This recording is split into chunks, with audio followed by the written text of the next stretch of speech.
Hello everyone, I am Saroj Sachdeva. Today we are going to start class 10th Economics Chapter 2 Sectors of Indian Economy. इस chapter में आप classification देखने वाले हो on the basis of nature of activity, on the basis of employment conditions and on the basis of ownership. तो जो basis on the basis of nature है, activities जो हैं उनको 3 पार्ट्स में डिवाइड किया गया है. कोई भी इकोनॉमी जो वर्ल्ड की है वो प्राइमरली जो है वो प्राइमरी सेक्टर ही वहाँ पर जो है एग्जिस्ट था. तो किसी भी इकोनॉमी में जो है 3 सेक्टर्स प्राइमरी, सेकेंडरी और टर्शरी होते हैं. इनिशियली सभी इकोनॉमीज में जो है प्राइमरी सेक्टर जो है वो पहले डेवलप हुआ.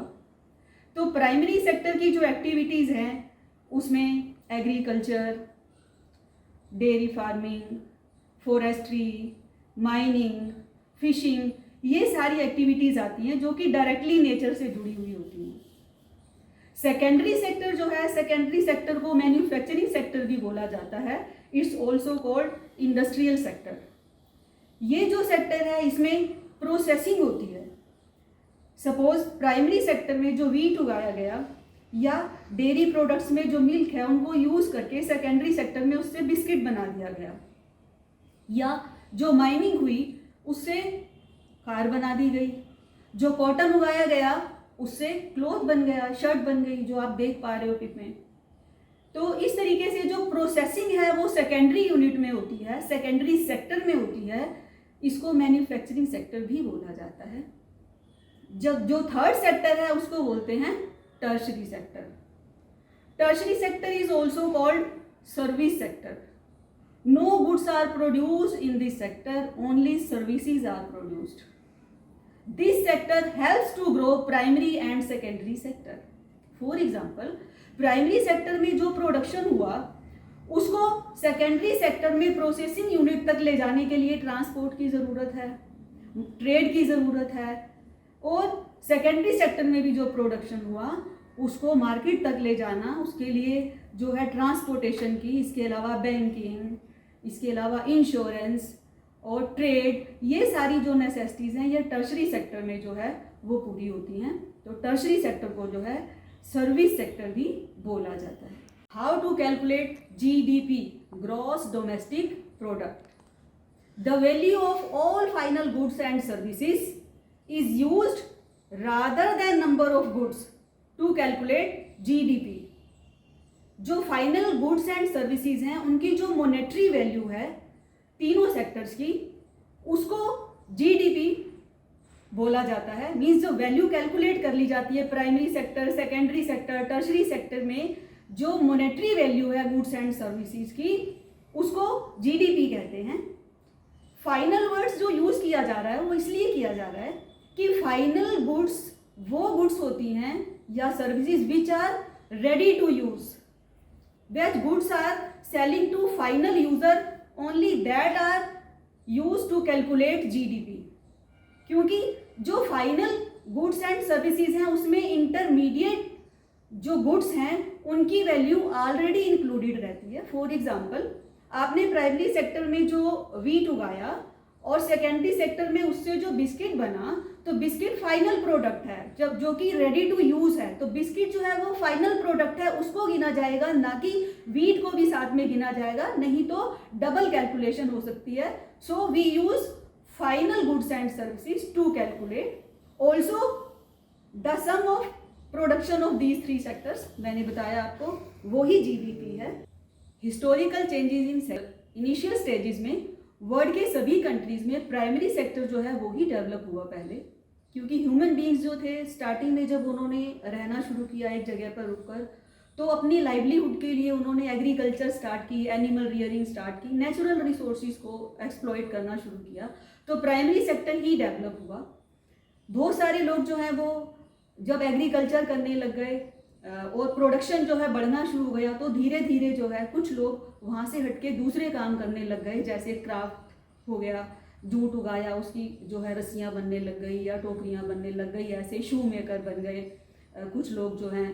तो इस तरह से क्राफ्ट वर्क और ट्रेड डेवलप हुआ. लेकिन धीरे धीरे जब समय बीता उस वक्त जो है सेकेंडरी सेक्टर, फैक्ट्रियाँ एग्जिस्टेंस में आई और सेकेंडरी सेक्टर डेवलप होना शुरू हो गया।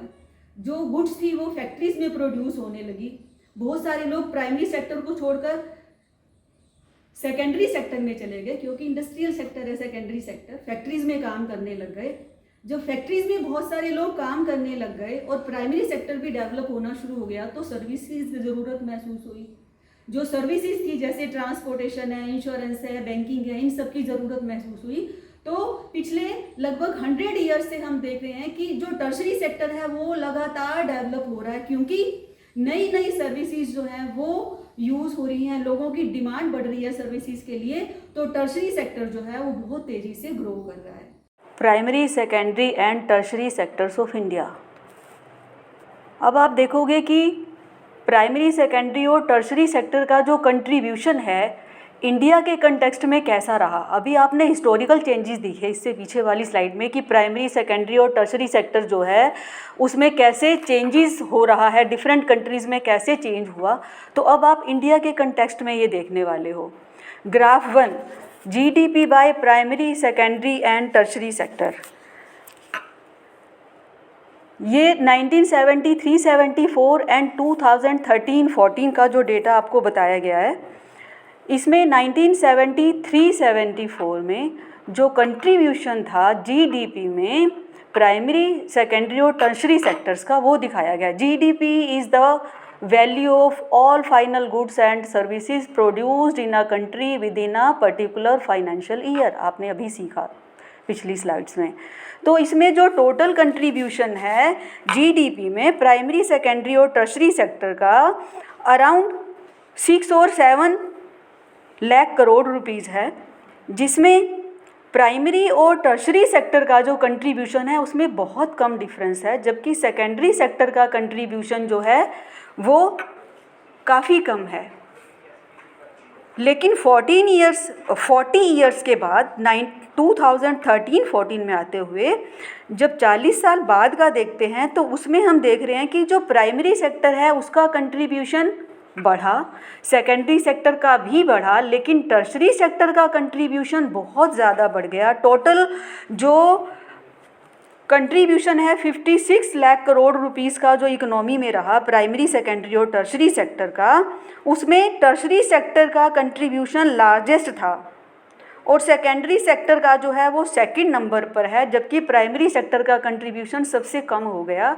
1973-74 में प्राइमरी सेक्टर का कंट्रीब्यूशन जो है वो कंपैरेटिवली ज़्यादा था सेकेंडरी सेक्टर से। Graph 2, shares of sector in GDP in percent. इसमें आपको परसेंट में बताया गया है कि 1973-74 में और 2013-14 में कितने परसेंट डिफरेंस आया प्राइमरी, सेकेंडरी और टर्शरी सेक्टर के कंट्रीब्यूशन में। आपको डेटा पर बहुत ज़्यादा कंसंट्रेट नहीं करना है, आपको पैटर्न समझना है और कंक्लूजन समझने की कोशिश करनी है। 1973-74 में प्राइमरी सेक्टर का कंट्रीब्यूशन 40% था, अराउंड 40% और 41%। सेकेंडरी सेक्टर का 10 और 11% था और टर्शरी सेक्टर का जो कंट्रीब्यूशन है 51% के आसपास था। 40 ईयर्स के बाद 2013-14 में आते आते प्राइमरी सेक्टर का कंट्रीब्यूशन घट गया और 11% रह गया। सेकेंडरी सेक्टर का 20% हो गया 10-11% से, और टर्शरी सेक्टर का सबसे ज़्यादा बढ़ा 50-51 से 69-71% पर पहुंच गया। तो टर्शरी सेक्टर का कंट्रीब्यूशन बहुत तेज़ी से जो है वो बढ़ा प्राइमरी सेक्टर के कंपैरिजन में। सबसे ज़्यादा टर्शरी का बढ़ा, फिर सेकेंडरी का, और प्राइमरी का कंट्रीब्यूशन बहुत कम बढ़ा। तो जो ये शेयर है सेक्टर्स का 40 साल में जो चेंज हुआ आपने इस ग्राफ में वो देखा है, लेकिन जो सेम परसेंट है एम्प्लॉयमेंट में वहाँ सिमिलर शिफ्ट नहीं आया। ग्राफ 3 में आपको दिखाया गया है कि जो कंट्रीब्यूशन टर्शरी सेक्टर का सबसे ज़्यादा रहा जीडीपी में, एम्प्लॉयमेंट में उतना कंट्रीब्यूशन नहीं रहा। Share of sectors in employment in percent 1977-78 में प्राइमरी सेक्टर का कंट्रीब्यूशन 71% था एम्प्लॉयमेंट में, सेकेंडरी सेक्टर का 11% और टर्शरी सेक्टर का 18%। 2017-18 में आते आते प्राइमरी सेक्टर का कंट्रीब्यूशन कम हुआ थोड़ा सा, सेकेंडरी सेक्टर का बढ़ा 25% हो गया, जबकि प्राइमरी का 71 से 44 पर आ गया कम होकर, सेकेंडरी सेक्टर का 11 से 25 पर आ गया और टर्शरी सेक्टर का कंट्रीब्यूशन 18% से 31% पर आया। एम्प्लॉयमेंट में बढ़ा तो सही, 18 से 31 पर आया टर्शरी का, सेकेंडरी का 11 से 25 पर आया और प्राइमरी सेक्टर में 27% पीपल जो थे, क्योंकि वो मूव किए वहाँ से और सेकेंडरी और टर्शरी सेक्टर में चले गए। लेकिन अब भी 2017-18 की बात करते हैं अगर, तो हम देखते हैं कि 44% लोग अभी भी प्राइमरी सेक्टर में वर्क कर रहे हैं, मीन्स लगभग आधी पॉपुलेशन प्राइमरी सेक्टर में वर्क कर रही है, लेकिन जीडीपी में उनका कंट्रीब्यूशन जो है कंपैरेटिवली कम है दोनों सेक्टर से। सेकेंडरी सेक्टर में 25% लोग काम कर रहे हैं, लेकिन जीडीपी में उनका कंट्रीब्यूशन ज़्यादा है। ऐसे ही टर्शरी सेक्टर का कंट्रीब्यूशन सबसे ज़्यादा है। तो प्राइमरी सेक्टर है, आधी पॉपुलेशन को एम्प्लॉयमेंट देने के बाद भी जीडीपी में इसका कंट्रीब्यूशन कम इसलिए है क्योंकि प्रोडक्टिविटी कम है वहाँ पर, डिस्गाइज्ड अनएम्प्लॉयमेंट वहाँ पर है लोगों में, क्योंकि सेकेंडरी और टर्शरी सेक्टर इतनी ज़्यादा एम्प्लॉयमेंट अपॉर्चुनिटीज़ जनरेट नहीं कर पाया। तो प्राइमरी सेक्टर में जो काम करने वाले लोग हैं वो वहाँ शिफ्ट नहीं हो पाए, इसलिए वहाँ पर डिस्गाइज्ड अनएम्प्लॉयमेंट भी है, जो आगे आने वाली जो है वीडियो में आप देखने वाले हो पार्ट 2 में। इस वीडियो में इतना ही। सेकंड वीडियो में आप चैप्टर का बाकी हिस्सा देखेंगे, जिसमें आप डिस्गाइज्ड एम्प्लॉयमेंट या पब्लिक प्राइवेट सेक्टर और मनरेगा इनके बारे में जानेंगे। Thank you.